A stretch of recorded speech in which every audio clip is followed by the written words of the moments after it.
мен қазақша ешқашан сөйлей алмаймын. Ешқашан. Ол енді болды. Амал жоқ.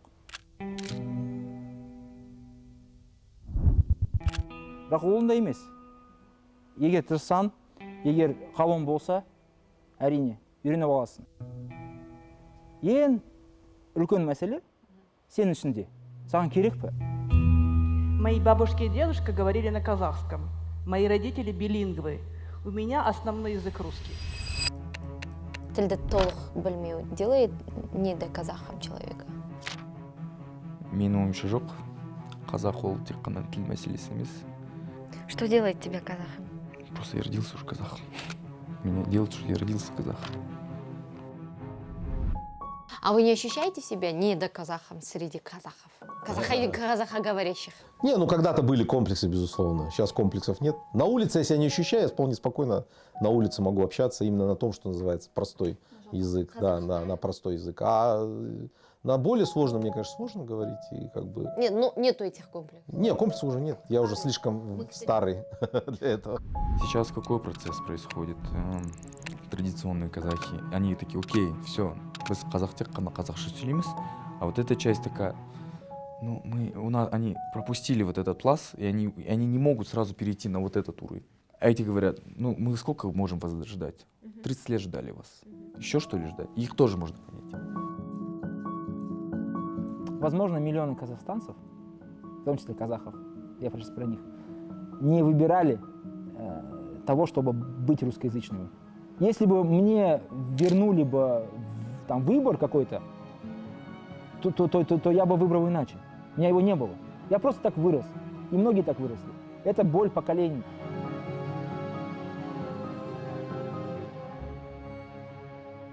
Достар, бұл фильм бөліну емес. Мынау қазақ тілді, мынау орыс тілді деп тараптарды өзара ұрыстыру емес, достар. Бұл фильм түсіну. Неліктен қазақ ұлты өз жерінде ең аз халыққа айналды. Неліктен қазақ тілінде білім алатын қазақтар күрт азайып, екі ұрпақтан кейін өз тілін мүлде білмейтін қазақтар өсіп шықты. Және неліктен Кеңес одағының бөлшегі болған Қазақстан өз ділінен ажырап жаңа болмысқа ие болды.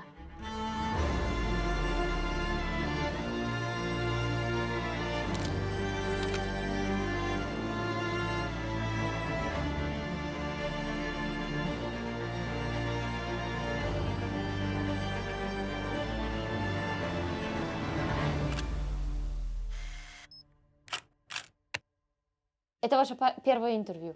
Это мое первое интервью. Скажите, кто вы? Я Муканова Жанна Сабитовна, младшая дочь Сабита Муканова. Родилась в городе Алма-Ате, всю жизнь здесь прожила. Родители папы были простые. Папа был пастух, а мама по дому там это... Казахша, отбасы қазақша сөйлейді? Да. На казахском они разговаривают? Да, конечно. А мама? Мама то же самое. Она рядом, там село было, или аул. Мама из тех крадев. Да, не Советский Союз, но в любом случае, чтобы пробиться в свет, условно, он должен был знать русский язык, правильно? А он и учил, он же не знал, когда в Омск поехал, он же пошел на курс, он жил у какого-то купца, служил там и ходил на курсы, и специально устроился к ним работать, чтобы знать русский язык. Зачем ему нужен был русский язык? Чтобы продвигаться, чтобы чувствовать себя, встать крепко на ноги. Вы вот только что сказали, что дома он говорил с вами только на казахском и давал вот это казахское воспитание, да? Но дело в том, что те времена вообще в школах не изучали казахский язык. Вот. Общение было только на русском языке. Но дома же не... Нет, родители разговаривали только на казахском языке. А в школу? А в школе у нас преподаватели, только русский язык был у нас. А вы ходили в русскую школу? Нет, мы не хотели, просто тогда казахских школ было очень мало. Одна школа была, 12-я, по-моему. Вот. А вообще школы не было. Но папа всегда стремился, он выступал даже везде, на всех собраниях о том, что нужно больше казахских школ и введение казахского родного языка в программу. А все вот ваши дочки Мусурепова, вот это вот Молдогалиева. Жубан Молдогалиева, вы всех их знаете, да, детей? Конечно, да. Они все вот учились в русском? Они все школы, мы все учились, наша родная школа 56-я. Там и Мусреповы учились, и Молдогалиевы дети учились. Это русская школа. Стирайте все, сейчас нарисуем прямоугольный треугольничек, который не выглядит прямоугольным. Его лучше нарисовать какими-то там тупоугольными. Со второй задачей посмотрим, такая же. 735-я. Родители сами отдавали детей в русскоязычные школы, потому что это гарантировало карьерный рост. Что мы успешно проведем перестройку управления промышленностью. Потому что ты тогда можешь получить работу хорошую, ты можешь сделать карьерную какую-то карьеру, которая тебе обеспечит. Наш курс коммунизм. И на самом деле переезд в город из аула предполагал, что ты должен в русскоязычной среде как-то двигаться. А раз ты должен в русскоязычной среде двигаться, тебе нужно, соответственное знание языка. Но Какой тут год это начался, сори? это 50-60-й год, это процесс начинается. Вот уже как раз бүкіл жазушылар, ақындардың, қазақ тілді жазушылар, ақындардың, интеллигенцияның балаларын орыс тіліне беріп бастауы. Но тут вопрос еще в такой момент, что они-то сами были казахоязычные, они были двуязычные. Но второе поколение, которое проходило городские условия, оно уже начинало подвергаться очень сильно русификации. Пионерская зорка. Зорька. Ну-ка еще скажи. Пионерская зорка. Нет, пионерская зорька. Пионерская зорка. Зорька. Пионерская зорка. Зорька. Зорька. Пионерская зорка. Ауылда өсіп, ауылда туып, қазақ тілде білім алып, қалаға келгеннен кейін, осы Астанаға мен автобусқа кіріп, кондуктормен қазақша сөйлесе алмайтыныма таң қалатынмын. Дүкенге кіріп, қазақша нан сұрау да қиын болатын, өйткені барлық орысша. Қазақша сөйлеу бір түрлі, орысша сөйлесең сәнді. Осыны келіп, ауылға келіп, әкеме айтқан кезде, әкем қазір жағдай жақсы. Менің кезімде, мен университетте отырғанда, кеудем қазақша сайрап тұрады, бір ауыз орысша білмеймін, сабақ айта алмаймын, білімнен құр қалам, бір сыртта қалған адам сияқты болып қалам дегенде мен таң қалатынмын. Сол кезде мен орыстандыруды бір сәтте большевиктер келіп, міне сен орыс боласың, сен Саша боласың, Маша боласың, орыс боласың деген бір сәттік дүние деп қабылдайтынмын. Өте примитивті, бірақ орыстандыруды осындай бір негативті коннотацияда қабылдайтын едім. Мен ғана емес шығар, барлықтарыңыздың көкейіңізде осындай түсінік әлі де бар шығар. Бірақ кейін фильм түсіріп, желтоқсан оқиғасы, неліктен жастар көтерілді, неліктен тіл мәселе болды деген осы оқиғаны қазып, мен орыстандырудың, бала әлияның примитивті ойлаған орыстандыруының осынша үлкен процесс болғанын түсіндім, жарты ғасырлық процесс. Орыстандыру деген күрделі процесті біз сіздерге мына 5 категория бойынша түсіндіруге тырысайықшы. Демографиялық русификация, яғни ұлттың орыстануы. Әскер. Бір ауыз орысша білмейтін қазақ жігіті әскерге барып 3 жылдан кейін орысша сайрап келеді. Экономикалық русификация. Бізде қалалар салынды, индустриализация болды, қалада орыс тілді. Тың игерудің нәтижесінде солтүстік Қазақстан таза орыс тілдер ортасына айналды. Білім. Неліктен атасы қазақ, бабасы қазақ, өзі де қазақ ата-ана баласы үшін қазақ тілді емес орыс тілді мектептерді таңдады. Неліктен Қазақстанда қазақ тілінде білім алатын оқушылар 30% болды. Неліктен білім беру саласының орыстануынан 2 ұрпақтан кейін орысша ойлайтын, орысша сөйлейтін қазақ пайда болды.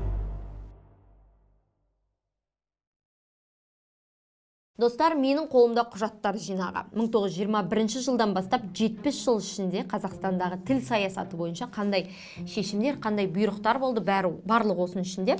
Мен 3 датаны айтайын. Ең бірінші 1938 жылы қазақ мектептерінде орыс тілін оқыту міндеттеледі.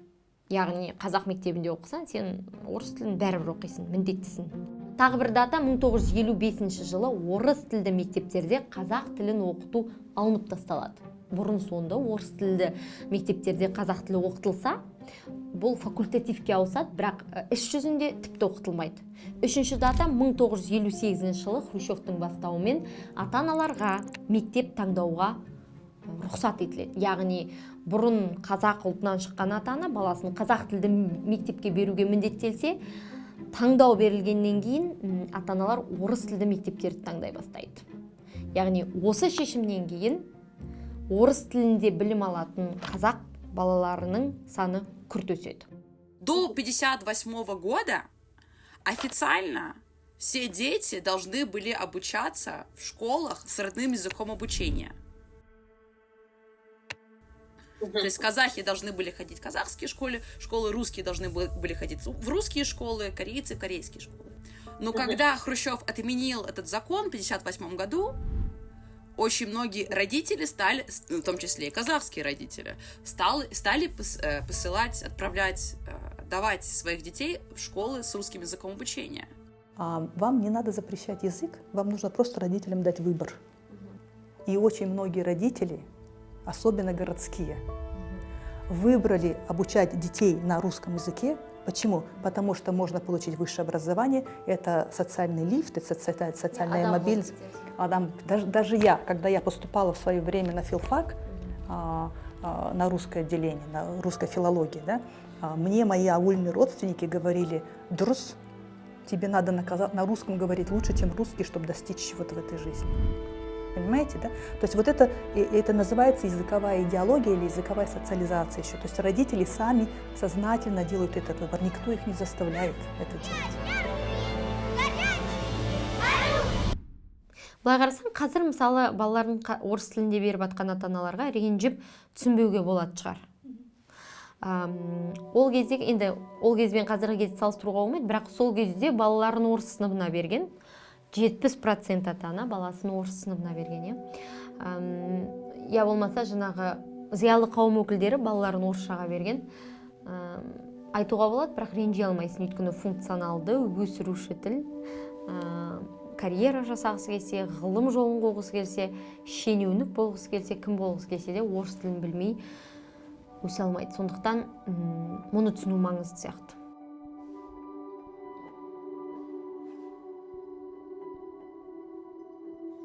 Я нечаянно, очень случайно, у вас там в столе стояли бумажки, и я видела, что мама вам пишет өте қазақша, жаным балам, Мұрат балам деп жазады. И мен көрдім, сізде таза қазақи тәрбие болған сияқты. Вот ол енді Құдайға шүкір, ол әкеміздің талабы болған. Мұхтар Әуезов требовал. Сразу мен келгенде, мені қазақ мектебіне, тогда единственная казахская школа для мальчиков была в Алмате. Мухтар взял за руку и повел меня туда. И вот потом все время моим домашним, там бабушка была, Мурат қазақша білсін, деп, понимаешь, вот это было настоятельно. А мама Фатима абсолютно была с ним согласна. Она была такой татаркой, но казахской националисткой, абсолютной. Вот такие вот слова, например. Я маленький ребенок, кто тогда мог? Она была чрезвычайно храбрая, отважная женщина, но настолько ее эта система тоталитарная, московская достала, и она вот эти песни при мне «Қараңғы түн, қараңғы күн, қалың соқыр шұбырған, сол соқырдың алдында кетіп барады кәдімгі Иван Есалаң». Представляешь, что делается-то? Каким я мог вырасти?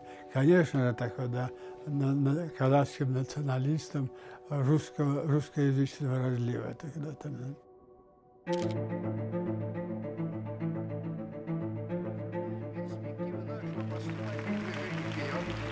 Каждый из нас с глубоким удовлетворением отмечает победы, достигнутые в результате проведения в жизнь курса 24-го съезда Ленинской партии.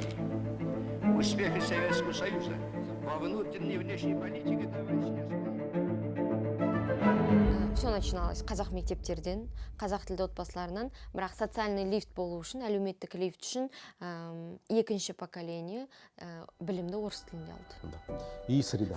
Среда. Соответственно, көз ашық орта орыс тілді болды. Да. Соответственно, қазақ тілді мектептер өзімен өзі жойыла бастады. То есть сұраныс жоқ. Ну, можно и так сказать. Ну, что не Кунай, было значит, спроса. правда, так? Не было спроса, конечно. Но, с другой стороны, ведь спрос же нужно было поддерживать. Все Создавать. Равно, создавать. И, например, понятно, что Кунаев не создавал этот спрос в среднем образовании. Ну, не чтобы- запрещали создавать это. Да, его Москва не запрещала, он мог создать еще 3 школы. Это можно было сделать. И я думаю, что это возможно было, но он этого не делал. Почему? Потому что он должен был следовать московской политике, а там, условно говоря, все-таки был, скажем так, запретов не было, но и одобрения не было. То есть он хотел же выглядеть как лучше немножко с политической точки зрения. Кунаев қазақ тілді мектептерді жапты деген тезис қате. Нет. Смотрите, Не согласна. вот даже смотрите, если вот здесь посмотрите, вот есть такой сборник, да, документов по языковой политике. Кунаевым подписано, мы специально сели, посмотрели. 2 документа. Причем подписано, когда он был еще Совмином был. Это то, что премьер-министр сегодня. Мы сейчас, вот вы 30 лет живем в независимом Казахстане, вы не представляете, насколько была централизованная власть. Никто не мог шагнуть без директив из Москвы. Точно так же и Кунаев. Вот он пишет этот документ, и в самом начале он ссылается на решение Совмина СССР.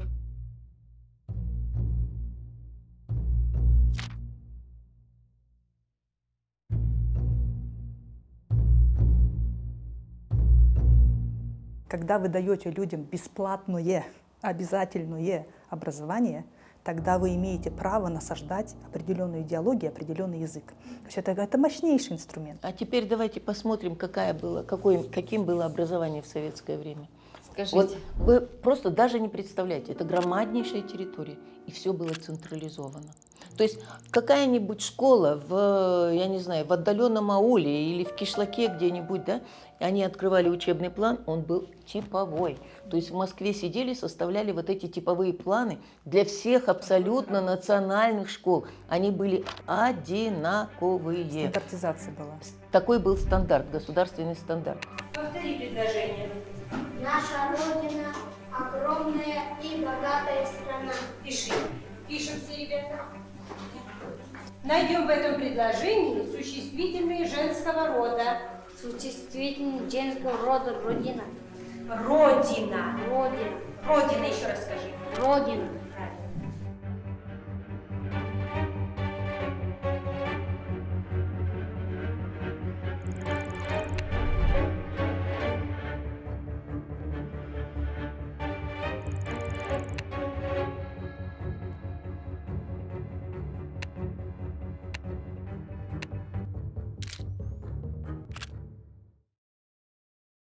Қазақ ұлты өз жерінде ең аз халыққа айналды. Бұл ешқай елде, ешқай мемлекетте болмаған, достар. Қалай? Қараңыздар, біз қазақ халқының өсуі кемуі бойынша кәдімгідей ресми статистикадан, халық санағынан алып, мынадай бір динамикасын жасап көруге тырыстық. 1897 жылы ең бірінші халық санағы болған. Бұл кезде қазақ жерінде 4 миллионнан астам адам өмір сүрсе, соның 81% қазақ болған. Естеріңізде сақтаңыздар. Одан кейінгі 42 жылдың ішінде сан өзгермейді. 6 миллионға жеткен халық 40 жыл ішінде 6 миллион өзгермейді, кеммейді, азаймайды. Бірақ осы 6 миллионның ішінде қаншасы қазақ? Қараңыздар, 1917 жылы 6 миллион халықтың 70%-ға жуығы қазақ болса, естеріңізде шығар, 10 жыл бұрын 80% болған. 1926 жылы 58% қазақ болады. Одан кейін 10 жылдан кейін 39 жылы 6 миллион халықтың 38% қазақ. Яғни әр 10 шақты жыл сайын 15-20%-ға қазақтардың саны азайып отырған. Халық саны өзгермейді, бірақ қазақ азаяды. Неліктен? Өйткені келушілер көп. Ең алғашқы келушілер Столыпин реформасы, естеріңізде шығар, аграрлық реформа, крепостное право күшін жойғаннан кейін сол шаруалар, Ресейдегі шаруаларға жер жетпей Қазақстанға, Сібірге көшіріле бастады. Екінші ол ашаршылық. Ашаршылықта қазақтардың 2 миллионға жуық қазақ қырылып қалды. қала салу басталды, индустриализация басталды, одан кейін бюрократия, мемлекет құру керек, бюрократия, қызметкерлер керек, жұмысшылар керек, барлығы орталықтан, Ресейдің батысынан көшірілген өзге ұлт өкілдері болды. Одан кейін 1930 жылдары репрессия, ГУЛАГ. Репрессияға ұшыраған қазақ ұлтының азаматтары, мынау лагерлерге көшірілген өзге ұлт өкілдері. Мұның барлығы демографияны өзгертіп жіберді. Қазақтарды азайтып, Қазақстанды көп ұлтты етіп жіберді. Одан кейінгі халық санағы 1959 жылы болған. 6 миллион халық әйтеуір өсті, 9 миллионға жеткенбіз. Бірақ 9 миллионның ішінде тек қана 30% қазақтар, достар. Орыстар 43%, Украина ұлтынан 8%, немістер 7%. Мұның барлығы неден? Тың. Тың игеру үшін Ресейдің түкпір-түкпірінен, өзге де жерлерден көшірілген азаматтар. Одан кейін соғыстан кейін эвакуацияланған адамдар, депортация. Мұның барлығы қазақтардың санын 30%-ға дейін төмендетіп жіберді.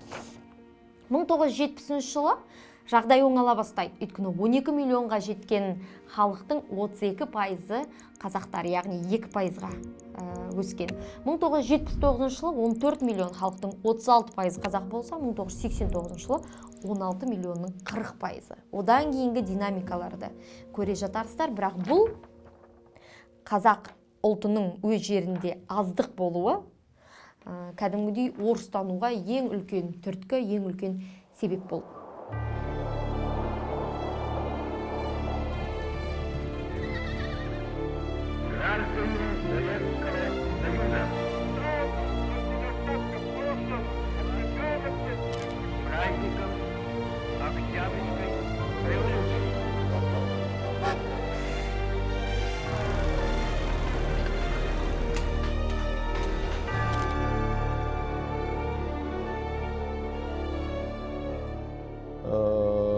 После, это было ссыльные, которых начали присылать после начала в Советском Союзе репрессий.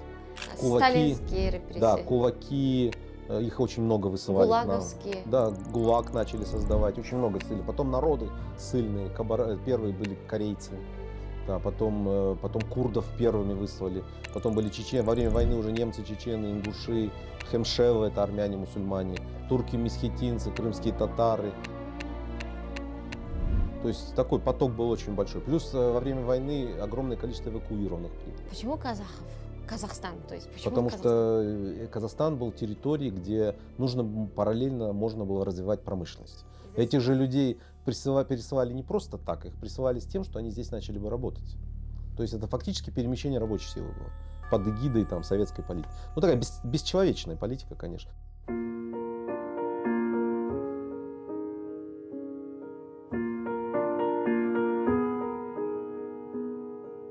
То, что сильно отличает Казахстан от всех остальных государств, это отношение к продуктивности территории.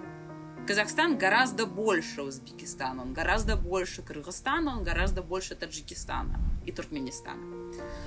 И, соответственно, надо было эту землю как-то продуктивизировать. И людей отправляли в Казахстан в гораздо больших количествах, чем Узбекистан или Кыргызстан. А узбеки, кыргызы никогда не были меньшинством в своей республике. Казахи – да. Неліктен қазақтар өзбектерге, тәжіктерге, қырғыздарға қарағанда орысша көп сөйлейді? Неліктен біз орыстанғанбыз? Ғалымдар мұны көшпенділердің мінез құлқымен түсіндіреді, яғни көшпенді тез ассимиляцияға ұшырайды, жаңағы тез сіңіріп алады деген сияқты. Мүмкін, бірақ бізде мынадай бір дүние бар, ешқай ұлт, өзбектер болсын, қырғыздар болсын, өз елінде асшылық болмаған. Біз өз елімізде ас болдық. Орта, қазақша сөйлейтін орта, қалаларда қазақша сөйлейтін орта, яғни бір мектепте 2 қазақ, 1 қазақ қана отырды. Солай ғой, 10 қазақ емес, 7 қазақ емес, және де бір-біріне тығыз орналаспауы, ортаның азаюы. Мұның барлығы, в совокупности деп алайық, мұның барлығы халықтың орыстануына, халықтың жаңа болмыс алуына тікелей әсер етті. все-таки мы понимаем, что происходило в Казахстане в 30-е годы. Во-первых, это 31 по 34 год что было? Голод, естественно, в результате которого погибло 40% минимум населения. 40% населения просто погибло. И еще, по-моему, где-то в районе 10%, но это уже я не уверена, сбежала в Китай.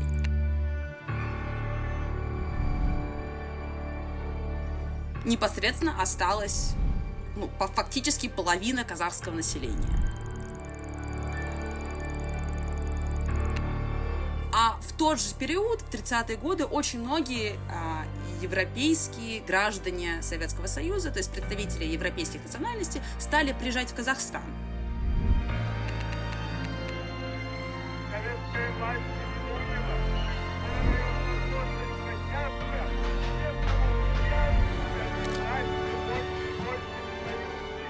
В этот момент Казахстан на 70% экономика Казахстана управляется из Москвы напрямую. Если раньше был там какое-то местное управление, там оно что-то, но по мере развития строительства всех огромных количества городов, там Кармет, Балхашский, Медиплавильный и так далее, начинается создание системы прямого управления в Москве. И здесь они прагматично же подходили, для них это все было часть советской системы, и им нужны были рабочие для этого. А система была архаична, нужны были большие заводы, большие концепции, и проще было привезти рабочих из Европы, из России, Украины, чем готовить казахов здесь. Просто потому, что это было логично. Такая же ситуация в Узбекистане, в Киргизии, везде была.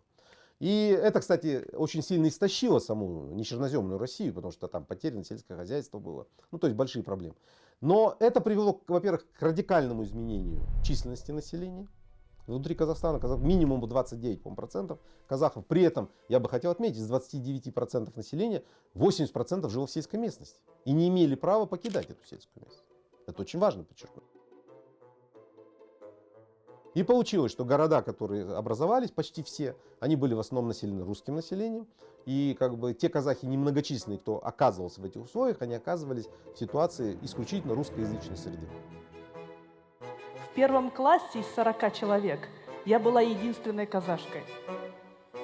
Казахский у нас не преподавался. И если я сегодня говорю и понимаю на казахском языке, это только потому, что я слышала его дома и потому, что каждое лето я проводила в ауле. Я одна была казашка в классе. Или Нурдисена одна была казашка в классе. То есть у вас нет сообщества нет вокруг вас, где вы можете говорить на языке. Был период, когда в городе Алмате, это столица Казахстана, 12% казахов было. Кайжилдара? Сейчас я вам скажу, где-то, да? 70 где-то был 20%. Потом потихонечку стало расти число казахов. Но есть еще такая вещь, чем занимается языковая идеология, изучает, например, да? Это когда один язык ассоциируется с каким-то статусом, престижем. И это вроде такая вещь, которая, она не материальная. Ее не схватишь, но она крайне важная. То есть мы все, я думаю, что мы все знаем, все нам говорили, друзья, бабушки, дедушки, что была стигма в городах разговаривать в общественных местах на казахском языке. Какая стигма? То есть не модно. Не модно, не разрешалось запрет. Не модно. Не то чтобы запрет, но говорили, так не делается, это некрасиво. Надо, чтобы все поняли. Окей? Мол, что означает, что большинство не знает казахского языка. Это А. Б. Русский язык, как ни крути, становится языком социальной мобильности, социального лифта. Русский язык. Русский язык. Потому что если большинство разговаривает на русском языке, и если они требуют, я бы не сказала, что не требовали, потому что был такой закон. Но если ради них создаются школы с русским языком обучения, то и они составляют большинство населения в крупных городах, то чтобы как-то занимать более престижные позиции в компаниях, в школах, в университетах, в этих же городах надо знать русский язык. В уходящем 1957 году советский народ, выполняя историческое решение 20-го съезда Коммунистической партии Советского Союза, добился небывалых успехов в строительстве коммунизма. Самый большой проект по русификации, кроме Казахстана, это Беларусь, например. То есть людям стыдно, что они белорусы. Я когда там бывал какое-то время, там есть надписи на белорусском, какие-то газеты выпускают на белорусском, но там никто не говорит на белорусском. В Минске, по крайней мере, точно. И когда ты говоришь, это очень важно понимать. У нас, у казахов, было очень важно понимать, что ты казах. Помните это. Потому что, как я сказал, жаман казах орыс болмайды. Ты даже если захочешь, ты не выглядишь как казах, как русский точнее. Ты очень можешь спробовать, но ты не получится. Ты не Майкл Джексон. Вот. А белорусов не так. Ты просто сказал, окей, я отказываюсь от белорусского, и мои там предки были русские, неважно, и так далее, и тому подобное. Когда мы, например, там, ребята из Центральной Азии, помню, во время учебы, говорили там тосты на своем языке, пытались, по крайней мере. Белорусы удивлялись и говорили, ну, у нас там по-белорусски бабушки разговаривают в деревнях. Вот это уровень белорусского языка для них. И это стереотип по отношению. То есть русификация это еще и что? Это прививка по отвращению к собственной культуре. Считать свою культуру отсталой, считать ее несовременной, неподходящей для тебя, считать ее чужой, дикой, варварской или просто неинтересной, некрасивой, непрестижной. Это русификация. Подмена понятий в данном случае, подмена престижных идентичностей. Я русский бы выучил только за то, что на нем разговаривал Ленин. Но никто не говорит, я бы казахский выучил, что я только казахский бы выучил только за то, что на нем разговаривал Мушуло. Такого нету. Потому что вот этот русский нарратив полностью забирает. Это поезд, который идет по рельсам, и он все сносит вокруг. Пока он не заржавеет, или пока мы, как белорусские партизаны, да, не поставим на рельсы там какие-нибудь вещи, которые подорвут эти рельсы, и мы там дальше можем сами идти. Да будь я и негром преклонных годов, и то без уныния и лени, я русский бы выучил только за то, что им разговаривал Ленин. Я помню дедушек корейцев, которых депортировали. Наши корейцы? Наши родные, я четвертый думала, жизнь. какие... Нет, вот они приехали, их депортировали, они приехали, жили сначала. Казахстан сделал очень много для них. У них была своя газета, которая в Казахстане издавалась. Было корейское радио, был корейский театр, который сохранился и так далее. Дедушки читали эти газеты. Их сыновья уже не могли, их внуки не могли. Они полностью перешли на русский. За 1,5 поколения они перешли на русский язык. Они уже не знают корейского языка, который привезли с собой. Что с ними случилось? Почему? Как вы думаете, почему? Потому что адам орысша білсең ғана ты будешь по социальной лестнице. А вы говорите про русификацию. Оно, естественно, получился такой процесс. Они оказались в этом котле, и они перешли. Потеряли свой язык. Какие народы в СССР сильно обрусели? Кто? Белорусы. Не-не-не. Калмыки, башкиры, Буряты. буряты, хакасы. Они все кочевники. Все кочевники. А узбеки? Очень русифицированы. А узбеки, таджики, чечены, турки-месхетинцы. А татары? Ну, татары почти 500 лет находились в Российской империи. И этот процесс, он так далее. То есть он все равно долго идет, да.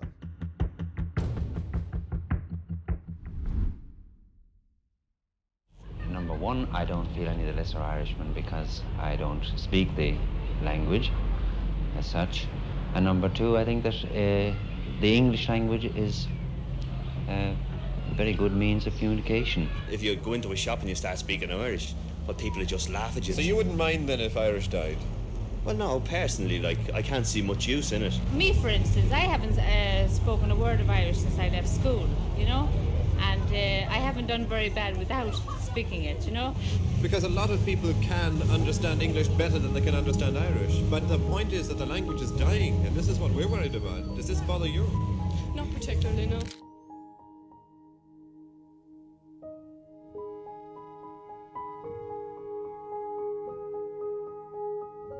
Существует очень много факторов, почему происходит языковой сдвиг.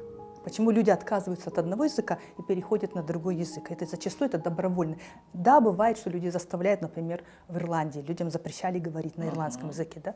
Было такое. Было, что детей там били, например, в школах, если они что-то говорили на ирландском языке. Да? Прям на уровне политики это было и на уровне практики. Зачастую люди переходят сами по себе. Почему они переходят? Очень много факторов. Вот демографический фактор, что вас меньше, вы живете дисперсно.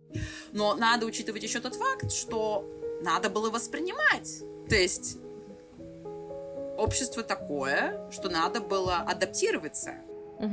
Особенно ради детей. Все-таки родители хотели дать своим детям как можно больше возможностей. С первых школьных дней начинается изучение русского языка. Сначала он дается нелегко, но пройдет несколько лет. Что сделаю я для людей? Сильнее грома крикнул Данко. И вдруг он разорвал руками себе грудь и вырвал из нее свое сердце и высоко поднял его над головой. Пока у нас русский не перестанет ассоциироваться с более богатым и успешным и престижным статусом, очень трудно будет что-то поменять. Но оно меняется, очень сильно сейчас меняется, потому что появился уже класс. Да? Теперь, что вот касается этих, здесь речь идет о изучении русского языка в национальной школе как второго языка.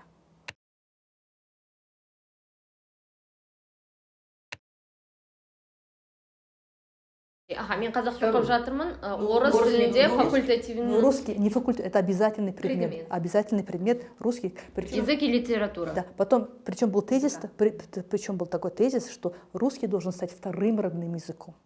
Вот об этом я как раз хочу сказать. Речь идет об идеологии. Вот людям внушали, первое, что все языки равны. Но это же иллюзия. Не бывает равных языков, например, язык эвенков и язык русский, например, да? Они не равны функционально, они одинаково дороги людям, носителям, но они не равны функционально в этом громадном государстве. Потому что эвенкский язык или нихский не мог выполнять вот эти функции. Почему? Потому что был другой тезис, что языки, их функциональная нагрузка в Советском Союзе разные.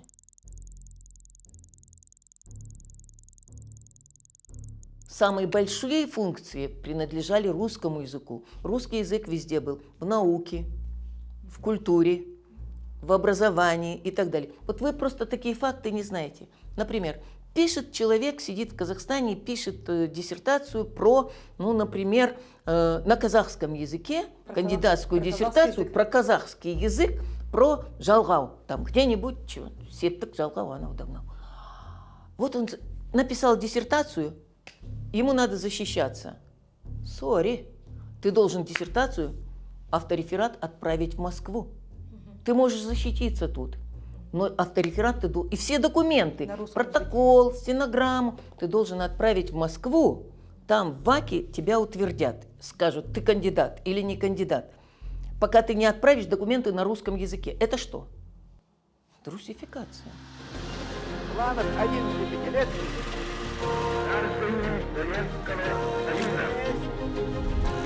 Начинаем нашу воскресную радость. Германские войска напали на нашу страну.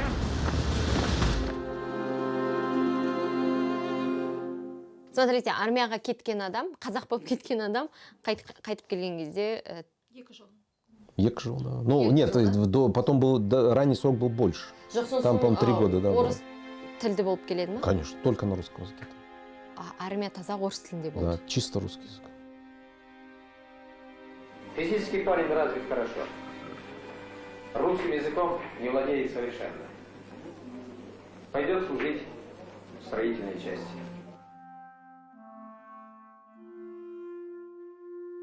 Все мужчины в Советском Союзе, они должны были служить в армии. Все были военнообязанными, была всеобщая мобилизация.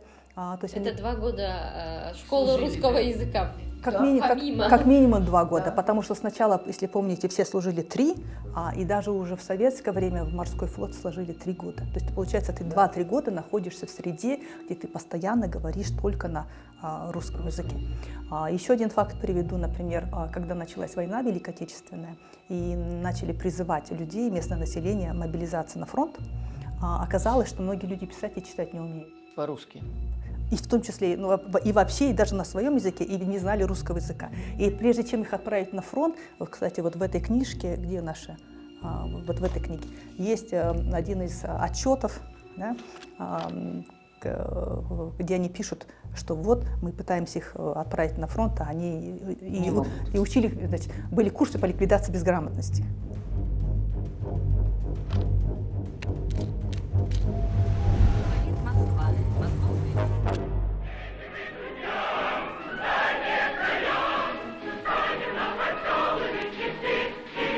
Снова Казахстан встречает посланцев партии и комсомола. Они прибыли сюда со всех концов Советского Союза.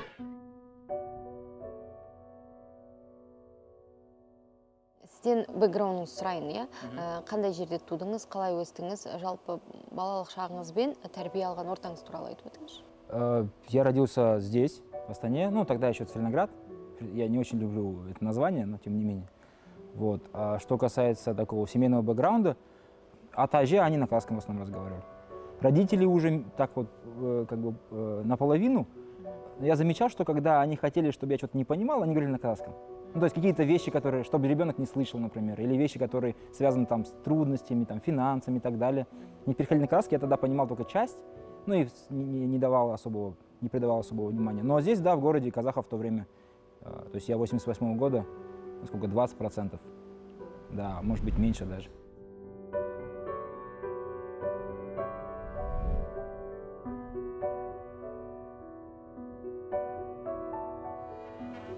Так провожают только в счастливую дорогу, только на добрые дела, только на подвиг.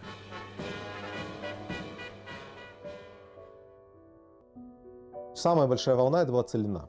Освоение Целины. Как раз именно поэтому на севере Казахстана очень мало казахов на сегодняшний день. Ну, сейчас меняется. Қай жерден алып келді? Тоже? Ну, тоже там очень много, отовсюду. Там же комсомольцы, молодежь ехала, там очень активно приезжали. Были еще заключенные, да? Ну, ГУЛАГ до этого же был, да. Ну на освоение тоже приезжали заключенные, но все-таки тогда это был Целина, это еще были комсомольцы, солдаты очень много, демобилизованные солдаты. Из армии, кто уходил, молодежь, им говорили не возвращаться, где они откуда пришли, отправляли на Целину. И это создавали целые поселки, целые районы в Северном Казахстане, которые осваивали Целину. То есть Советский Союз исходил из такой. Ему нужен был хлеб, нужен был в огромных объемах тогда. При этом казахи все-таки, так как казахи изначально не земледельцы, они не очень подходили под такие навыки, и казахи больше занимались все-таки таким скотоводством, скажем так. Көшпенді халықтың жер жыртуға, в общем, несі жоқ, қатты қабілетті. Благодаря этому менялась демография Казахстана. Демография очень сильно изменялась, да. Приезжали откуда? Это из европейских республик Советского Союза, то есть из Украины, очень многие приезжали из Украины, из Белоруссии тоже очень много, и из России. Конечно, еще и приезжали из Молдавии, из нынешней Молдовы, и некоторые приезжали и даже из республик Прибалтики, но это уже в меньшей степени.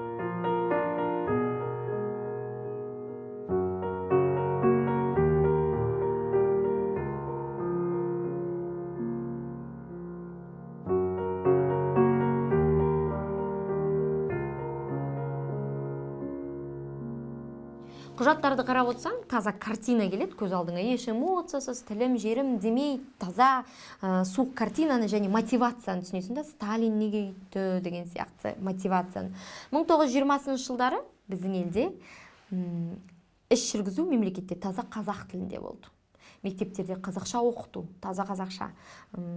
Шенеуніктер қазақша сөйлеу. Қараңыздар, 1924 жылы қазақша білмейтін шенеуніктерді жұмыстан шығару туралы үкім бар. Одан кейін 1920 жылдары қазақ тілін білмейтін Ресейден келген европалықтарға қазақ тілін үйрету курстары ашылады. Тегін 6 ай. Қазақ тілін білмесе жұмыстан кетеді. Көрдіңіз бе, таза мынау коренизация, өз тілінде өз билігін қолына беру, бұл 30 жылға дейін кәдімгідей жүзеге асқан дүние. Неліктен бұл жұмыс істемеді және неліктен 30 жылдан кейін қазақ тілі ысырылып орыс тілге өттік? Осы сұрақ бізді мазалады. Біз Сұлтан Әкімбековтен, Ақуловтан, тағы да бірнеше зерттеушілерден сұрадық. Жауаптары: Кеңес одағы басшыларының идеясы әу баста децентрализация, яғни әр мемлекет өз-өзіне қожайын, өз тілі, өз бюрократиясы.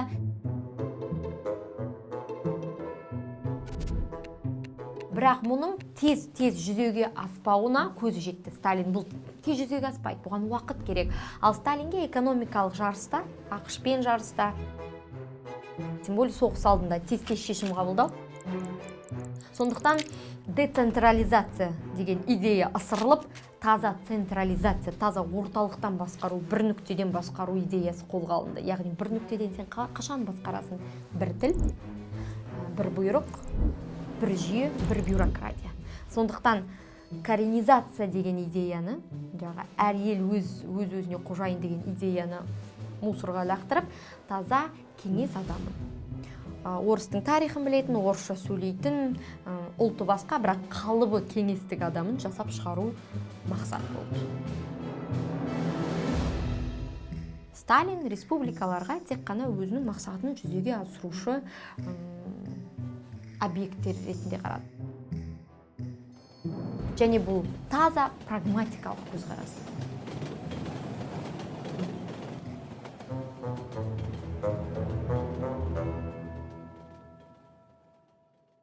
Русификация делалась нарочно? Ади жасалды? Намеренно? Ну, это было как бы два в одном. То есть, условно говоря, это было частью политики российскоцентризма, руссоцентризма в СССР. Но в то же время это не было такой, а так она совмещалась одновременно с политикой поддержки национальных культур. Сори, скажите, руссоцентризм, чтобы люди правильно поняли, это же не про русских потому это что... про российскую историю. Но глобально это был такой вариант такой общности, которую они хотели создать, идеалистической общности, в которой базовым был русский язык, но все были единой системой. Это Америка. Ну в таком искаженном формате. Да. А тут ценности советские. Ценности советские, язык русский, культура тоже советская, а история русская в основном. Куда же ты мчишься? Дай ответ. Не дает ответа. Чудным звоном заливается колокольчик, гремит и становится ветром разорванный в куски воздух. И летит мимо все, что не есть на свете. И, косясь, постараниваются и дают ей дорогу другие народы и государства. Это даже не русификация, это создание гомогенного языкового общества. Не только языкового, вообще общества, где люди думают одинаково, мыслят одинаково. Знают одно и то же. Тоталитарные государства, они очень зачастую такие. То есть тоталитарное государство, оно создает таких граждан, которые думают и знают одинаковые вещи. Вот Советский Союз распался уже 30 лет назад, и многие люди до сих пор называют себя советскими, потому что и мыслят очень похоже. Да? Человек, например, в Прибалтике, может, не так, допустим, человек в Азербайджане, человек в Казахстане, человек в Молдове. Они друг друга никогда не видели, но у них одинаковые культурные знания. Что вы говорите, бэкграунд. Культурные знания, потому что они были одни и те же. То есть мы можем сказать, что Советский Союз построил новую казахскую нацию? Может быть такое? Я бы сказала, что да. То есть нынешние казахи и казахи, жившие 100 лет назад до Советского Союза, это две разные культуры?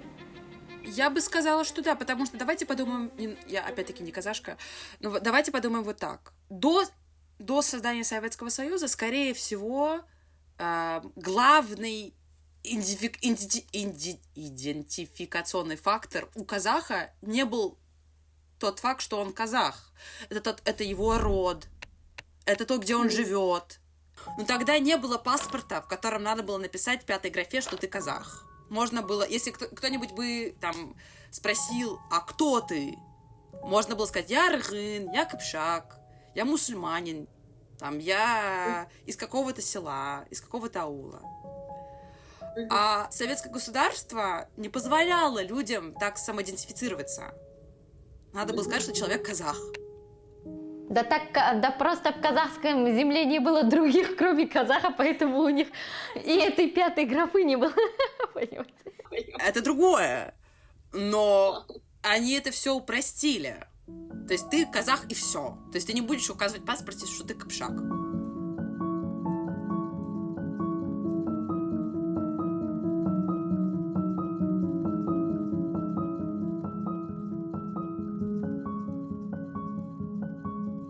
Сіз өзіңізді орыс тілді қазір бөлу деген жоқ. Не в целях қазақ, орыс тілді деп, бірақ осы қоғамда, осы ортада өскен адам ретінде өзіңізді қазақ сезіндіңіз бе толық? Был ли какой-то кризис идентики? Всегда он есть. Что вы чувствуете? Это... Я когда сказал, что у каждого русскоязычного казаха внутри есть дыра размером в казахскость, и он пытается ее закрыть. И не всегда получается. Тут много факторов. Кризис идентичности, да, определенно. Вопрос, кто я, и вопрос, кем я буду, кем я умру. То есть мне уже больше 30. И у меня уже время, когда бата даю иногда. Когда салки сер делаем. И, блин, чем больше ты социализируешься, чем в казахстанский или казахский социум, тем больше ты понимаешь, что ты не готов. Есть вещи, которые передаются, в том числе язык, он проводник культуры. И некоторые вещи просто для тебя далеки, потому что ты их условно не получил в детстве. Это вот такой core knowledge, условно, да? То есть ты просто знаешь это по дефолту, по умолчанию.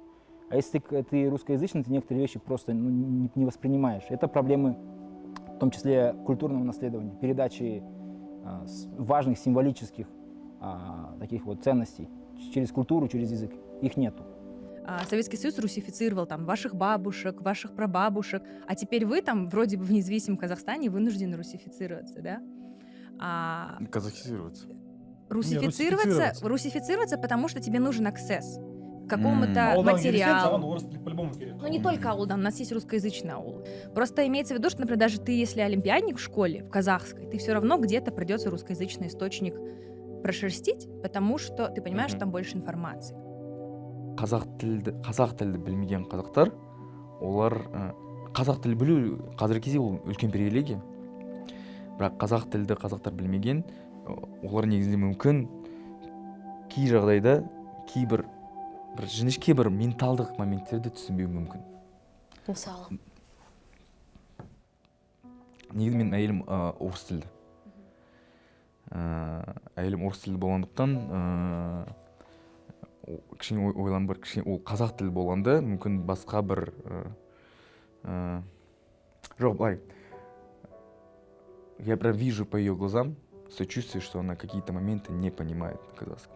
Вот был момент, я с братом, мы смотрели Казах Таймс, а я люблю эту программу, и просто я вот не мог остановиться, и смеюсь, и она на нас смотрит, а мы с братом, и она говорит, блин, я вам завидую, я вот на вас смотрю и не могу, и хотела бы я это все вот понимать. Я говорю, еще все возможно.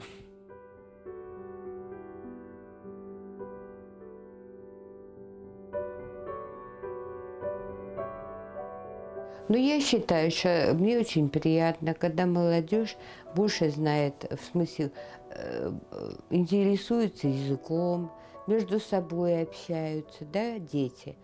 Конечно, каждая национальность должны знать только и одна свой язык. И в оригинале читать книги. А вы читали в оригинале книги, пап? Вы сказали, что вы записываетесь в курсы. Вы знаете, я вот знаю казахский язык, но я еще не читала, я записываюсь на курсы, разговорные курсы казахского языка, и надеюсь, что в будущем, через несколько месяцев, я прочитаю все в оригинале. Круто, круто. Шешем баяғы кезінде айтқан сөздері алаш азаматтарының әндері болған өздері. Вот они говорили, тілі жат, діні жат, ділі жат, жат елден таяқты жеберің дейді.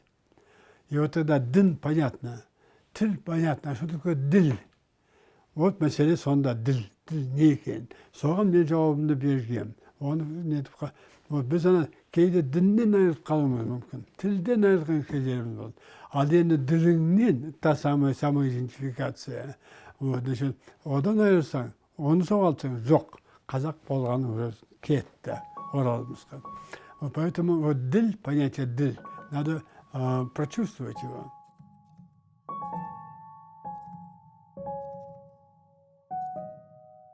Уровень знаний русского языка ваших учащихся, конечно же, очень низкий. Вопреки утверждениям некоторых людей о том, что происходит русификация казахского населения.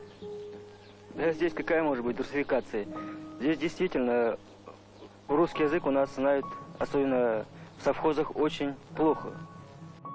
Очень многие казахи оказались за бортом этого проекта. Поскольку они были в селе, они не могли переехать в города, была прописка, они не могли выехать, они не могли получить образование. И все, что сейчас у нас многие проблемы, если мы тормозим с нашей с ревитализацией казахского языка, это результат вот именно этого. То, что очень многие люди не получили должного образования, и у нас нет вот этого класса, да, который может продуцировать знания на казахском языке. То есть количественно, да, нас больше, но с точки зрения качества, и вот следующий этап у нас должен быть, мы должны фокусироваться не только на количестве школ, мы должны фокусироваться на качестве образования в этих школах. Мы должны быть уверены, что дети, которые выходят со школы с казахским языком обучения, они получают классное образование. Да? И школы должны быть настолько хорошими, чтобы не только этнические казахи, сейчас наша школа, она моноэтничная, да? Чтобы люди других национальностей хотели своих детей отдавать в эти школы. Нам нужно, чтобы с вами появился целый креативный класс, который будет создавать книги, детские книги, научную литературу на казахском языке. Эта литература будет читаться. Да? То есть нам на этом надо фокусироваться. Не просто говорить и обвинять кого-то, а что-то конкретно делать. А конкретно мы можем сделать, мы можем дать хорошее образование, и мы можем создать классный контент, чтобы людям хотелось этим языком пользоваться. Потому что одно дело говорить на языке каждодневно, да, тойда, батаберу, который заученный зачастую, да, а другое дело есть, когда вы создаете новые знания на языке, и у нас очень недостаточно людей сегодня еще, да, которые могут эти новые знания создавать на языке. Вот а для этого нам нужно хорошее образование на казахском языке. А можно я, кстати, скажу одну вещь на эту тему? Чтобы продвигать казахский язык в своей стране, надо перестать так возвышать иностранцев, которые разговаривают на казахском. Надо к этому относиться спокойно, их принимать и идти, и, as we say in English, just get on with your life. Потому что если мы будем так возвышать иностранцев, мы как будто делаем вид, что это ненормально, что они разговаривают на казахском. А это нормально, потому что они приезжают в Казахстан и интересуются Казахстаном. Стоп. Точка. Все. Это нормально. Так, Лео, расскажите что-нибудь на казахском сейчас. Я похлопаю, да? Шынымды айтсам, соңғы уақытта мен просто өте көп өзбекше сөйлеймін, сондықтан менің қазақшам онша жақсы емес. Бірақ бәрін бірақ егер менімен сөйлесе адамдар, мен оларды түсінемін толығымен. Просто так, я сол. Можно я похлопаю? Ты такая, нет, не хлопайте, это нормально. Соны айтам, жоқ. Солай жасамаймыз.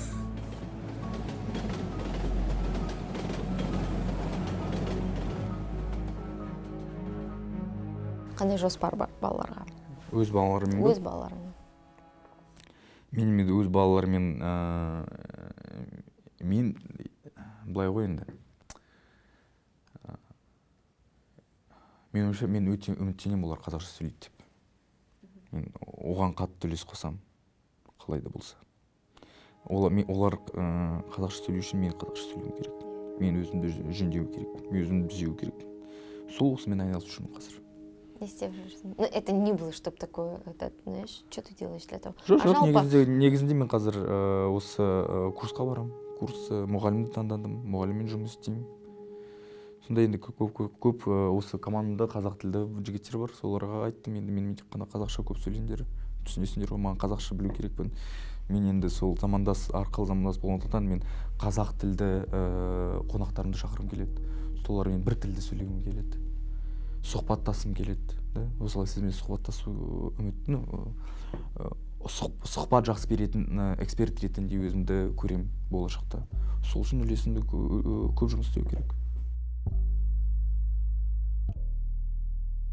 Знаете, в таких семьях, где преобладал русский язык на севере, или там в городах разных больших, там проводниками вот этого казахского и традиций, и языка были в основном старшие родственники, то есть аташки и вот аже, то есть много их. Они приходят, там дают бата, разговаривают, той, там ас, неважно что именно. Вот, и я не хочу, чтобы я оказался в такой ситуации, когда я старый, я уже вроде как бы самый уважаемый аксакал в Аулете, но я не могу два слова на казахском связать. Ну, это же просто, то есть и так огромное количество языковых традиций, языковых практик, культурных практик было обрезано. Сначала в колониальный период, потом во время шашлыка, потом в советский период. Но сейчас независимый Казахстан. То есть нам надо связывать обратно эти традиции, находить эти концы и вместе перевязывать. Но не обрывать, как вот это было. Поэтому я не хочу быть тем, кто оборвет. Раз, два. Ну и третье, это же духовный путь. Если я задал вопрос, кем я хочу умереть, то у меня ответ простой: я хочу умереть казахом. И оставить после себя казах. Это тоже очень важно. Потому что есть такое, там, типа, казах не тот, кто... Ну, потому что, говоря про это поколение, которое выросло казахскоязычным, потом перешло в русский язык и своих детей сделало русскоязычными. И нам надо сделать твист обратно, да? То есть мы должны... То есть я, например, я не говорю про всех, и слово должно неправильно, но я для себя поставил цель, я вырос русскоязычным казахом, я видел разные вещи, связанные с этим, и тяжести, и плюсы, но я, будучи русскоязычным казахом, хочу после себя оставить казахскоязычное потомство. То есть вернуть вот это, если это колесо условной истории, поставить его в правильное русло, поставить на место.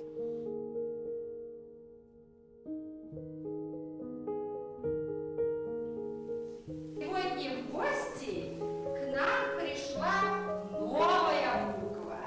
Она была у нас в алфавите. Знаете эту букву?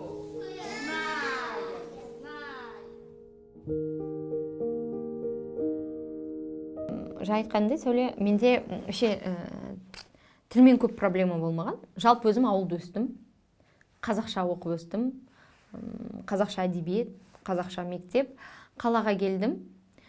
Орысша базалық білімім болды, өйткені мен орталықтанмын, мектеп орысша бізде. Сонсон қалаға келіп, қазақша, орысша сөйлей алдым, базалық әңгіме, сұрай алам деген сияқты. Бірақ мені мазалайтын дүние мендегі кризис. Identity, да, кризис.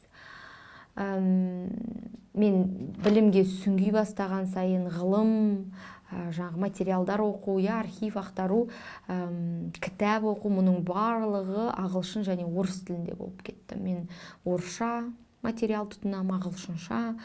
Сондықтан мен өзімде бар қазақ тілімді жоғалтып алған сезімдемін. Парламент биліктің ең жоғарғы менің қазіргі қалауым бұл қазақ тілінде өндірілсе. Мен қазір қазақ тілінде сапалы дүние өндірушіге айналғым келеді. Үй тұрмыстың әңгімесін айтатын деңгейде емес, қазақ тілінде ғылыми ортада жастардың, ғылыми деген мынау бір зиялы қауымның сөйлесетін деңгейінде емес, жастар да қазақ тілінде өте сапалы әңгіме дүкен құра алатындай деңгейде болса деймін. Менің кризисім осы.